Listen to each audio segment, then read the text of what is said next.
Good morning dear students. स्वागत है आप सभी लोगों का टी विथ केमिस्ट्री के ऑनलाइन प्लेटफॉर्म पर। तो दोस्तों, आप लोगों ने पहला वीडियो तो चेकआउट कर लिया होगा एटॉमिक स्ट्रक्चर का, जिसमें हम लोगों ने आपको बेसिक क्वेश्चंस पढ़ाए हैं। तो आज ये उस सीरीज का दूसरा वीडियो होने वाला है और इसमें हम लोग चैप्टर में को और डिटेल में पढ़ने वाले हैं। तो जो पहला टॉपिक आज हम लोग शुरू करने वाले हैं दैट इज क्वांटम नंबर। तो देखो दोस्तों, हम लोग अपनी क्लास की शुरुआत करते हैं और जो हमारा टॉपिक है आज का वो होने वाला है क्वांटम नंबर्स। यानी आज हम लोग शुरुआत करेंगे क्वांटम नंबर को पढ़ने से दोस्तों। आप तो अगर हम क्वांटम नंबर शुरू करें, इससे पहले हमें क्या चीज रिकॉल करनी होगी? पहले के जो हमने पहले पढ़ा उसमें से क्या चीज हमें रिकॉल करनी होगी? वो है why there is a need of quantum mechanics. Why there is a need of quantum mechanics. Quantum mechanics की नीड क्यों पड़ी? क्योंकि इससे पहले तो हमारे पास क्लासिकल मैकेनिक्स था ही, यानी क्लासिकल मैकेनिक्स या फिर हम इसको कहें मैकेनिक्स या फिर हम इसको कहें एनएलएम या फिर न्यूटन्स लॉ ऑफ मोशन का यूज करके हम पहले तो सारी चीजें कैलकुलेट कर ही रहे थे। तो क्या आखिर नीड पड़ गई कि हमें क्वांटम मैकेनिक्स की ओर स्विच करना पड़ गया? आइए दोस्त, मेरे बात समझने की आप कोशिश कीजिएगा। देखिए, तो let's say this be a particle. ये कोई पार्टिकल है और इस पे हम क्या लगाते हैं? इस पे हम फोर्स लगाते हैं। तो जब इस पार्टिकल पे फोर्स लगेगा तो इस पार्टिकल में क्या क्या बदलाव आ सकता है? इस पार्टिकल का position over the time change हो सकता है, इस पार्टिकल का momentum over the time change हो सकता है, इस पार्टिकल की energy over the time change हो सकती है, ये सारी चीजें चेंज हो सकती है। इस पार्टिकल पे अगर फोर्स लगता है, इस पार्टिकल पे अगर फोर्स लगता है तो इसका मोमेंटम भी चेंज होगा। ये सारी चीजें क्या आपको समझ में आ रही? बिल्कुल बिल्कुल। तो अगर ये सारी चीजें हो रही हैं तो कैलकुलेशन काफी आसान होना चाहिए था। क्यों? क्योंकि अगर हम पोजीशन और टाइम अगर हम पोजीशन और टाइम का हर हर मतलब अगर हम पोजीशन और मोमेंटम का हर टाइम पे पता लगा सकते हैं तो इसका तो ये सेंस होगा कि अगर हम पोजीशन हर टाइम पे हर एक टाइम पे पता लगा सकते हैं, अगर हम मोमेंटम हर एक टाइम पर पता लगा सकते हैं तो इसका तो ये सेंस हो गया कि हम किसी भी इलेक्ट्रॉन की ट्रेजेक्ट्री का पता लगा सकते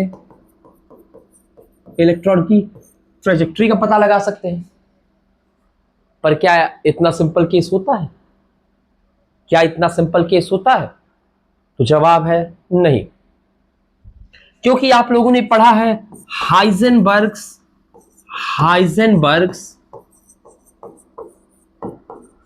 अनसर्टेनिटी प्रिंसिपल।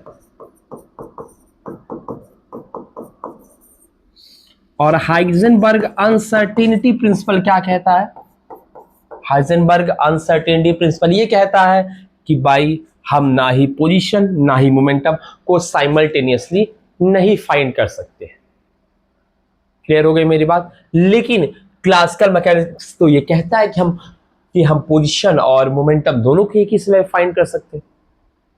ये तो भाई हमारा पहला जो है पहला कॉन्फ्लिक्ट आया कि क्लासिकल मैकेनिक्स अगर हम अप्लाई करते हैं माइक्रोस्कोपिक बॉडीज पे तो वो तो हमें ट्रेजेक्ट्री इलेक्ट्रॉन यानी कि पोजीशन और मोमेंटम एक समय पे देना चाहिए, पर वो फेल हो जा रहा है देने में। तो इसका ये मतलब होता है कि क्लासिकल मैकेनिक्स तो हम एटॉमिक लेवल पे नहीं अप्लाई कर सकते। इसके अलावा और क्या क्या चीज़ें थी? और कुछ चीज़ें थी जैसे कि ब्लैक बॉडी रेडिएशन। तो ब्लैक बॉडी रेडिएशन का जब कॉन्सेप्ट आया तो उस कॉन्सेप्ट को भी क्लासिकल मैकेनिक्स नहीं एक्सप्लेन कर पाया। इसके बाद से हीट कैपेसिटीज का कॉन्सेप्ट, आप लोग को शायद ये सारी चीजें याद आ रही होंगी अगर ये चीज़ आपको नहीं याद आ रही तो कोई बात नहीं, इस पे इंडिविजुअल वीडियोस भी आपको हमारे चैनल पे मिल जाएंगे, अगर आप हमारे चैनल पे इसको देख रहे हैं इस वीडियो को तो, और अगर आप हमारे एप्लीकेशन पे इस वीडियो को देख रहे हैं तो भी आपको ये सारे वीडियोस आपके प्लेलिस्ट सेक्शन में मिल जाएंगे।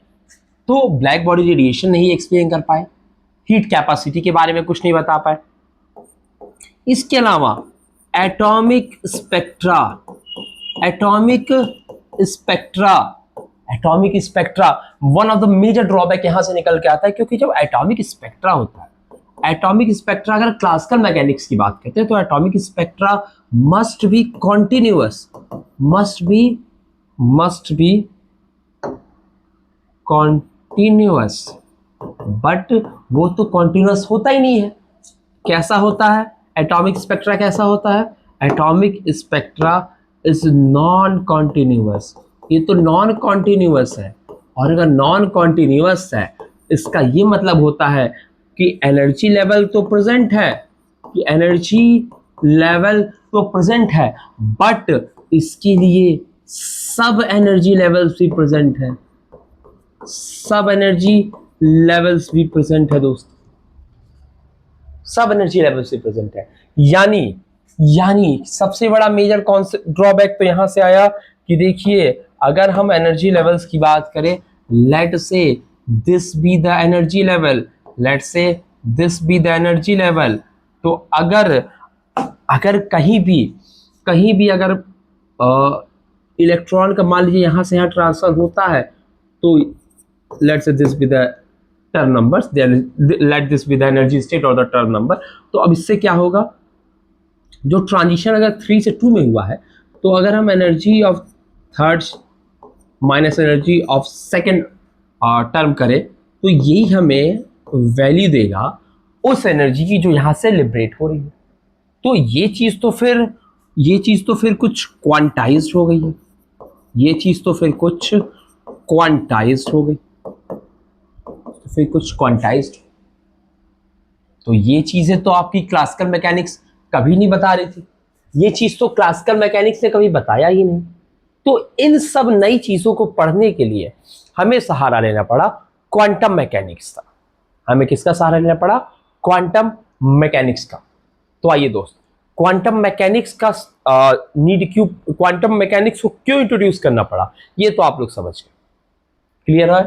अब हम लोग चलते हैं बैक जहां से हमें अपने गेम को स्टार्ट करना है, और वो चीज है क्वांटम नंबर को पढ़ने से। तो आइए दोस्तों, हेडिंग डाल लीजिए आप सभी लोग, क्वांटम नंबर, पहला हेडिंग आज का क्वांटम नंबर, जिससे हम आज के सेशन की शुरुआत करें दोस्तों। सबसे पहले what is this quantum number, है क्या ये क्वांटम नंबर, इसके बारे में थोड़ी सी बात मैं आपको बता दूं। तो ठीक है, अगर क्वांटम नंबर को जनरली समझना हो तो इसको आप कह सकते हैं it is address of an electron. Quantum number is basically address of an electron. ठीक है दोस्त, क्वांटम नंबर क्या है भाई, एड्रेस है एक इलेक्ट्रॉन का। देखिए इस कॉन्सेप्ट में चलने से पहले मैं थोड़ी सी कॉम्प्लेक्सिटी बढ़ा के उसको यहीं पर खत्म कर देना चाहता हूं। पहले कॉम्प्लेक्सिटी बढ़ाता हूं, फिर इस कॉम्प्लेक्सिटी को खत्म करता हूं, फिर मैं आगे बढ़ता हूं। लेट्स से इस एक्सिस पे हमारा एटम है, लेट्स से इस एक्सिस पे हमारा एटम है। अब ये जो एटम है इसका इंटरैक्शन होगा स्पेस में, ये क्या है, ये हमारा ये है एटम, ये क्या है, एटम है, और इसका इंटरैक्शन होगा थ्रू आउट द स्पेस में। लेट्स से दिस भी एक्स एक्सिस, दिस भी वाई एंड दिस भी जेड एक्सिस। अब इसी एटम का एक इलेक्ट्रॉन भी होगा दोस्त, इसी एटम का एक इलेक्ट्रॉन भी होगा दोस्त। क्या उसको यहां रखें इलेक्ट्रॉन को, ओके। और अगर इलेक्ट्रॉन होगा तो इसका खुद का भी तो एक्सिस होगा, इसका ओहो, इसका खुद का भी तो एक्सेस होगा।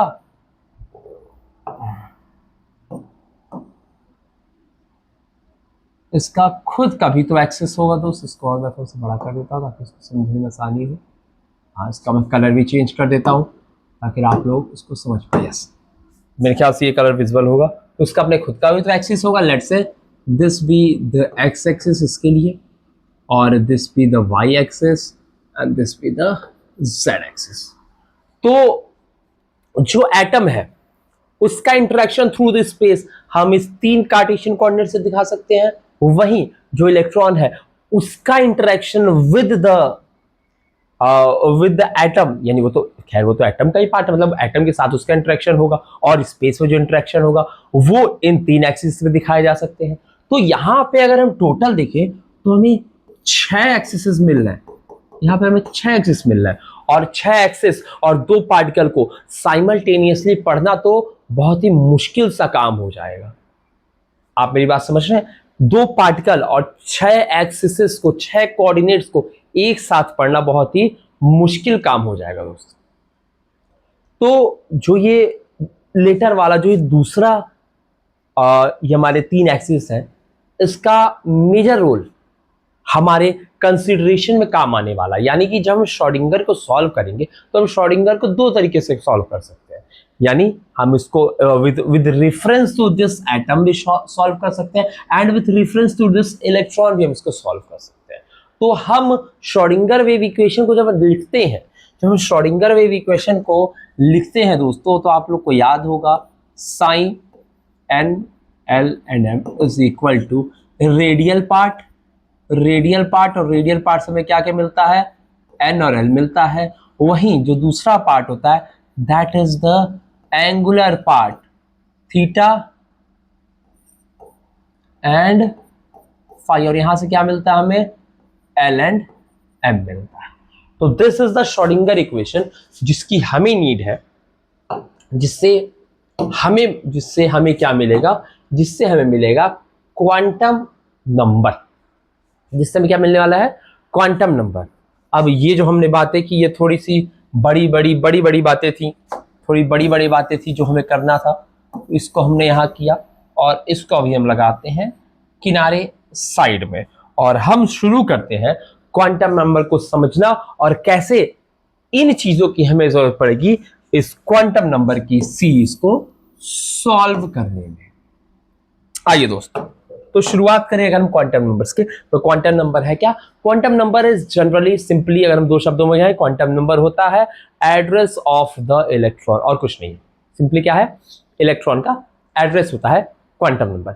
जिस तरीके से अगर मैं आपको एक एग्जांपल दूं कि भाई लेट्स से मैंने आपसे एड्रेस पूछा कि आप कहाँ रहते हो, तो आपने कहा मैं कि मैं इंडिया में रहता हूं, इंडिया में भी मैं यूपी में रहता हूं, यूपी में मैं रहता हूं लखनऊ में, लखनऊ में मैं रहता हूं लखनऊ में, वहां भी मैं रहता हूं अमीनाबाद में, वहां भी मैं रहता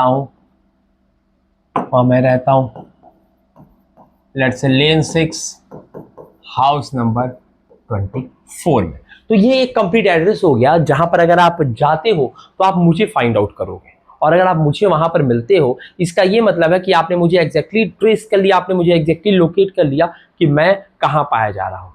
सेम उसी तरीके से क्वांटम नंबर होते हैं। Quantum number are set of 4 numbers जिनको अगर आप जानोगे तो आप इलेक्ट्रॉन को लोकेट कर लोगे कि इलेक्ट्रॉन एटम में कहां पाए जाते हैं। ठीक है, और इलेक्ट्रॉन एटम में कहां पाए जाते हैं ये आपने श्रोडिंगर में पढ़ा है कि ये डिपेंड करता है उसके रेडियल और एंगुलर पार्ट में, जो कि मैंने इस इक्वेशन में दिखा दिया। क्लियर हो गया? यानी कि अगर आप रेडियल पार्ट और अगर आप एंगुलर पार्ट का सॉल्यूशन अगर आप पा जाओ श्रोडिंगर वेव इक्वेशन का अगर आप एंगुलर पार्ट और रेडियल पार्ट का अगर आप सॉल्यूशन पा जाते हो तो वहीं से आपको एक एटम के 3 क्वांटम नंबर जो है वो निकल के आने वाले हैं। तो ये इस बात को हम थोड़ा लिखते हैं। तो सबसे पहले अगर हम क्वांटम नंबर की बात करें तो व्हाट इज क्वांटम नंबर, पहला सवाल होता है क्वांटम नंबर क्या है। तो क्वांटम नंबर को अगर आप लोग लिखना चाहें, क्वांटम नंबर क्या होता है, it is a set of 4 numbers, it is a set of 4 number that is used to that is used to define the exact position of an electron in atom. एक atom के अंदर जो exact position है electron की, उसको बताने के लिए 4 क्वांटम नंबर का यूज होता है। ठीक है, क्वांटम नंबर कितने क्वांटम नंबर का होता है? 4 क्वांटम नंबर। तो जो क्वांटम नंबर की संख्या होती है दैट इज 4, यानी क्वांटम नंबर को हमने 4 भाग में बांटा हुआ है। द फर्स्ट वन, पहला क्वांटम नंबर है, उसका नाम है principal quantum number, that is the principal quantum number. जो पहला क्वांटम नंबर है वो है हमारा प्रिंसिपल क्वांटम नंबर। जो दूसरा क्वांटम नंबर है that is azimuthal,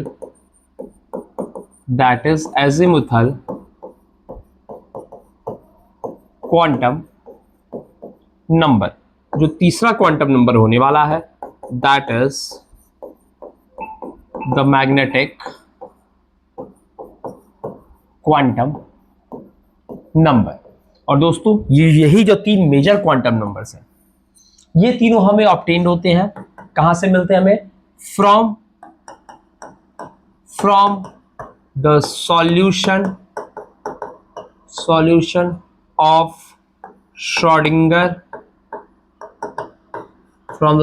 Schrodinger, wave equation, यानी श्रोडिंगर वेव इक्वेशन के सॉल्यूशन से हमें ये तीनों क्वांटम नंबर्स का पता चल जाता है। और जो हमारा चौथा क्वांटम नंबर है that is the spin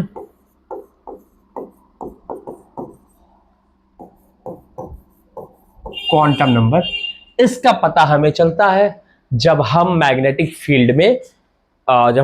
field के साथ इंटरेक्शन का पता लगाते हैं। तो वो चीजें तो अभी लेटर की है, वो मैं आपको इसी स्लाइड में आगे पढ़ाने वाला हूं।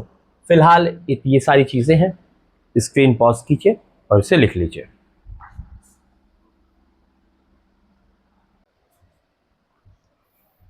चलिए दोस्तों, यहां तक आप लोगों ने लिख लिया होगा। चलिए तो फिर अब आगे बढ़ा जाए। आगे बढ़ते हैं और अब डिटेल में एक एक क्वांटम नंबर को हम लोग स्टडी करना स्टार्ट करते हैं। एक एक क्वांटम नंबर को हम लोग स्टडी करना स्टार्ट करते हैं। ओके, यहां पर लग रहा है ये थोड़ी सी, ठीक है दोस्त, इसको थोड़ा करेक्शन कर लीजिएगा। This is theta L and M, whereas phi belongs to M।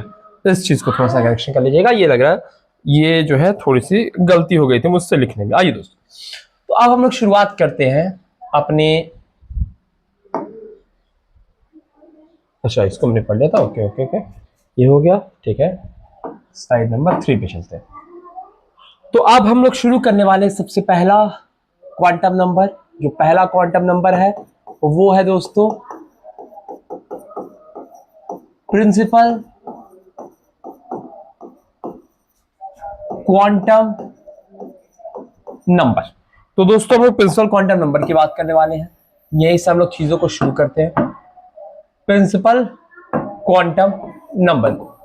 आइए दोस्तों, तो अगर हम प्रिंसिपल क्वांटम नंबर की बात करें तो प्रिंसिपल क्वांटम नंबर बेसिकली है क्या? तो प्रिंसिपल क्वांटम नंबर को देखिए हम लोग बड़ी सिंपल लैंग्वेज में बात लिखते हैं, स्मॉल एन से। ठीक है, प्रिंसिपल क्वांटम नंबर को हम लोग किससे लिखते हैं? स्मॉल एन से लिखते हैं। और ये हमें बताता है, किसके बारे में बताता है? ये हमें बताता है एनर्जी लेवल ऑफ एटम के बारे में, यानी एक एटम में कौन कौन से एनर्जी लेवल है उसके बारे में ये हमें आइडिया देता है। यानी कि जो मीन एनर्जी लेवल है एक एटम के अंदर, उसका पता चलता है हमें प्रिंसिपल क्वांटम नंबर से, जिसको कि हम लोग कहते हैं shell energy level of atom, जिसको हम क्या कहते हैं? शेल कहते हैं। तो एक बात आपको कंसिडरेशन में रखनी है कि जो n की जो वैल्यू होती है वो या तो 1 होती है, या तो 2, या तो 3, या कोई भी पॉजिटिव एक इंटीजर होगा वो। ठीक है, वो कभी भी आपका 0 नहीं होगा। n की वैल्यू कभी भी 0 नहीं हो सकती है, क्योंकि शेल नहीं होने का कोई अर्थ नहीं बनता, कोई सेंस नहीं बनता है। क्लियर हो गया दोस्तों। जो पहली चीज आपको देखनी है वो देखनी कि n की वैल्यू इतनी होती है। n आप बताता है अगर n की वैल्यू 1 है, लेट्स से n की वैल्यू अगर 1 है तो ये बताता है k शेल को। अगर n की वैल्यू 2 है तो ये बताता है l शेल को।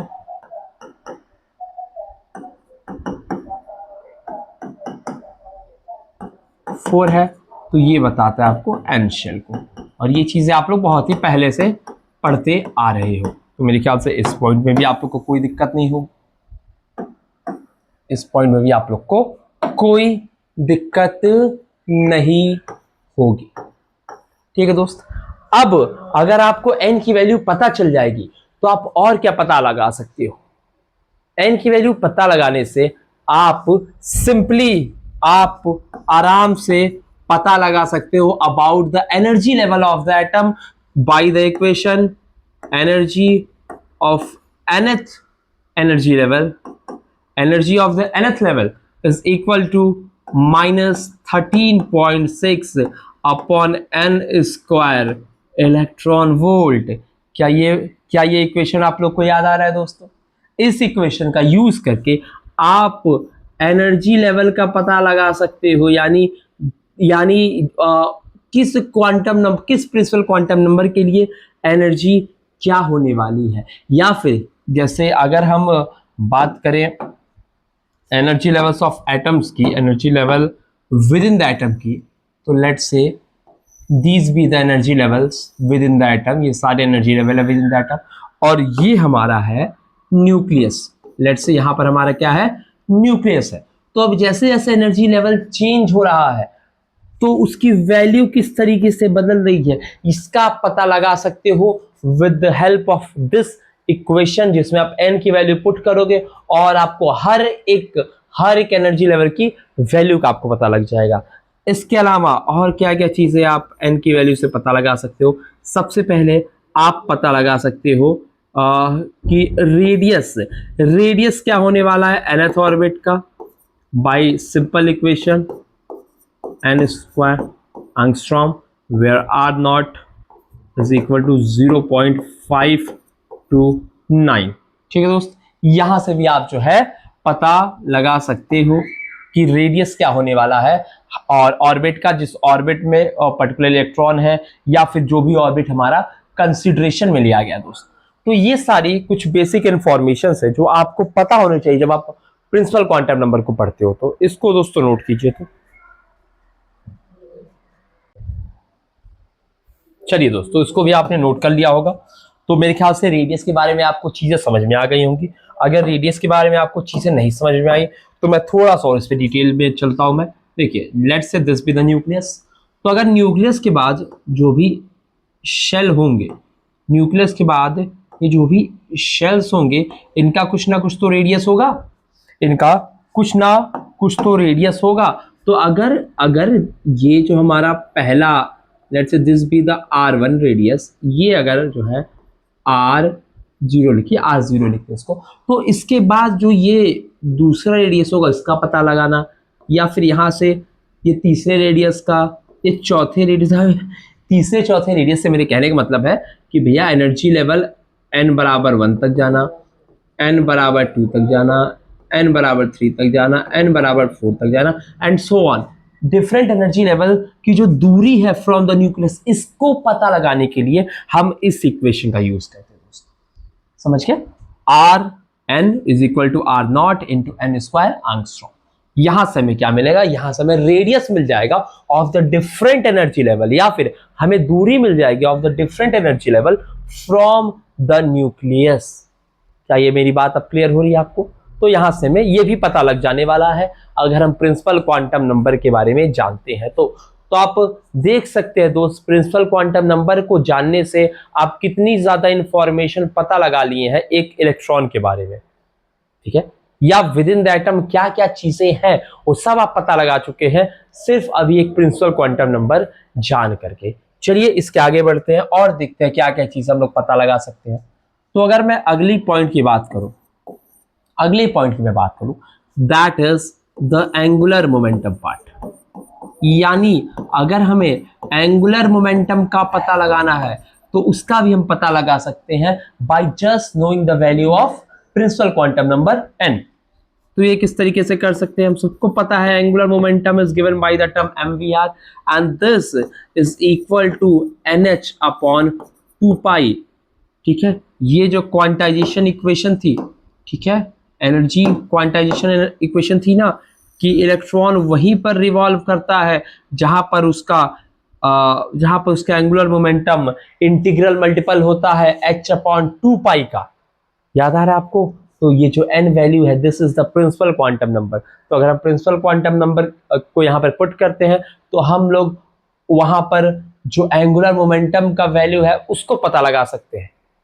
क्लियर हो गया दोस्त? चलिए, अब जैसे बात करें अगर हम ऑर्बिट की, तो ऑर्बिट बेसिकली है क्या दोस्त? ऑर्बिट है क्या? ऑर्बिट है क्या दोस्त? तो ऑर्बिट है बेसिकली हमारा मीन एनर्जी लेवल। ऑर्बिट क्या है? हमारा मीन एनर्जी लेवल है। और मीन एनर्जी लेवल्स में, मीन एनर्जी लेवल में सब एनर्जी लेवल्स भी होते हैं, सब एनर्जी लेवल्स भी होते हैं ना।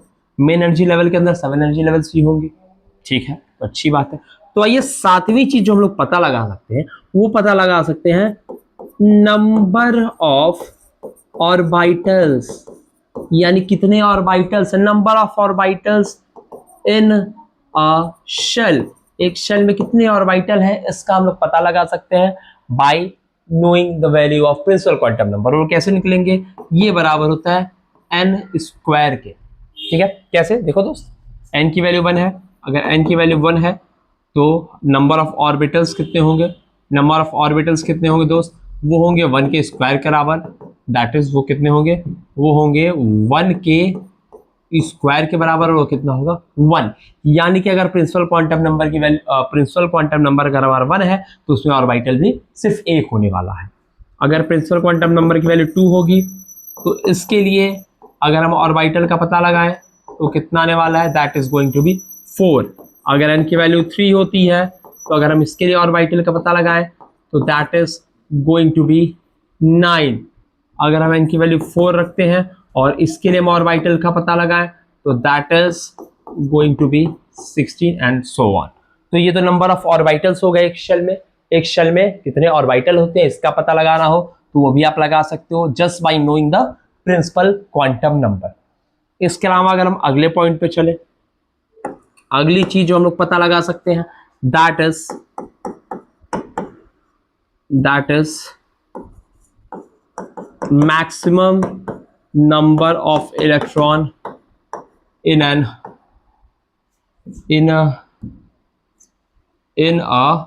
shell, maximum number of electron in a shell।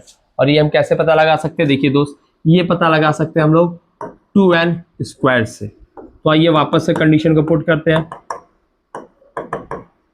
देखिए दोस्त, तो अगर n बराबर 1 है तो इसके लिए मैक्सिमम नंबर ऑफ इलेक्ट्रॉन कितने होंगे? That is going to be 2 into 1 का square, that is equal to 2। अगर n की वैल्यू 2 है तो this is going to be 2 into 2 का स्क्वायर। 2 का स्क्वायर इज 4, 2 जा 8।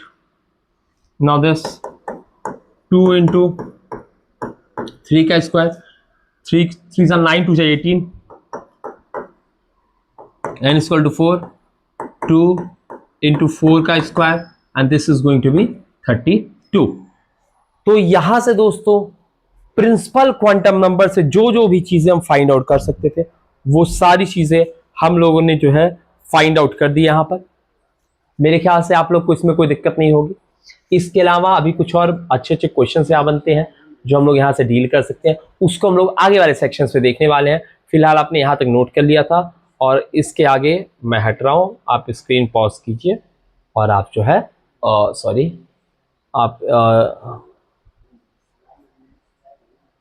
आप स्क्रीन पॉज कीजिए और आप इसको नोट कीजिए।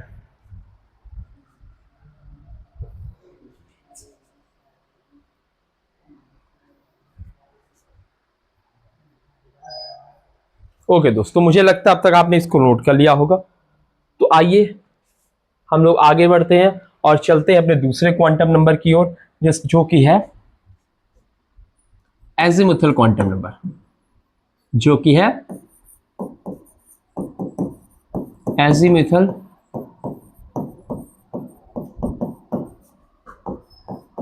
Quantum number. तो जो अगला टॉपिक जो हम लोग शुरू करने वाले हैं, अगला क्वांटम नंबर जो हम लोग शुरू करने वाले हैं, that is azimuthal quantum number. और अगर एजीमुथल क्वांटम नंबर की बात करें तो इसको हम लोग रिप्रेजेंट करते हैं वाया स्मॉल एल। क्लियर है? और एजीमुथल क्वांटम नंबर का ही जो दूसरा नाम है that is secondary quantum number.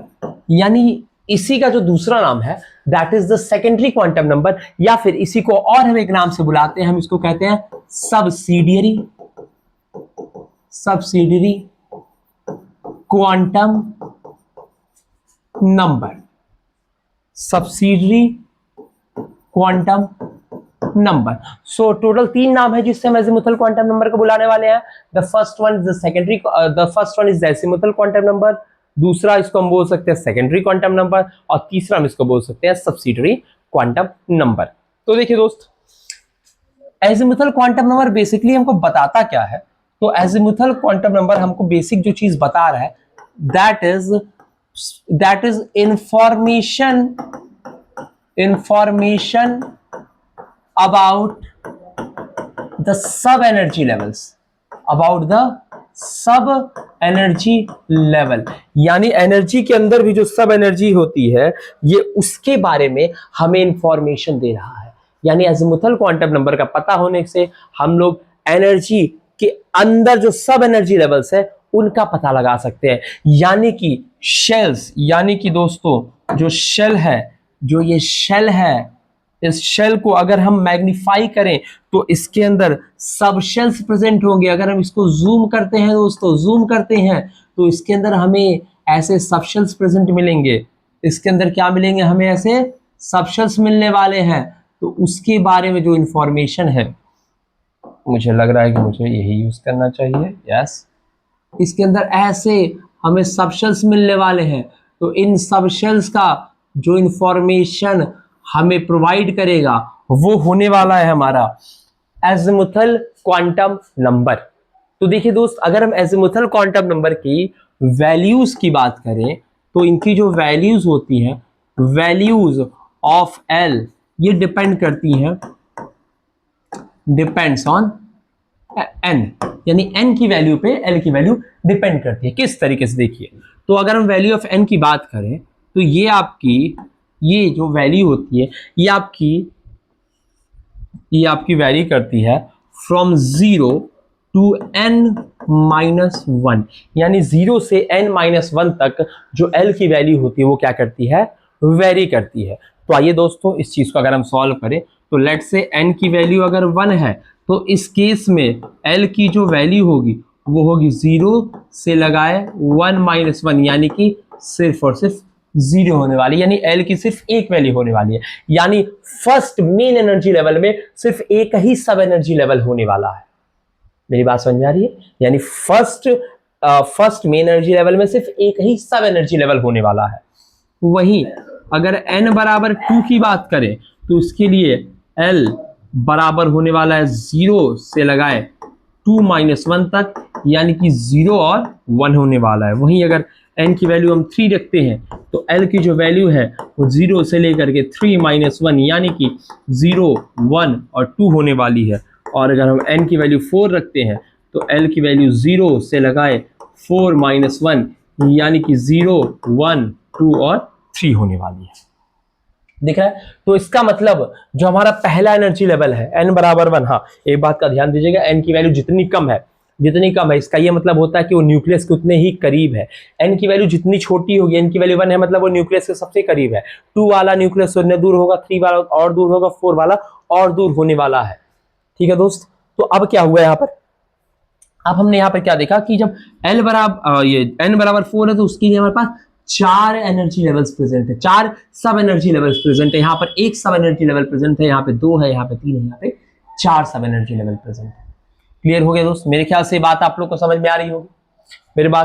मेरे ख्याल से आप लोग को ये सारी बातें समझ में आ रही होंगी। एल की वैल्यू को कैसे निकाल। तब देखिए दोस्त, हमारे पास L की वैल्यू है, हमारे पास जो है M की वैल्यू है, हमने दो चीज निकाला।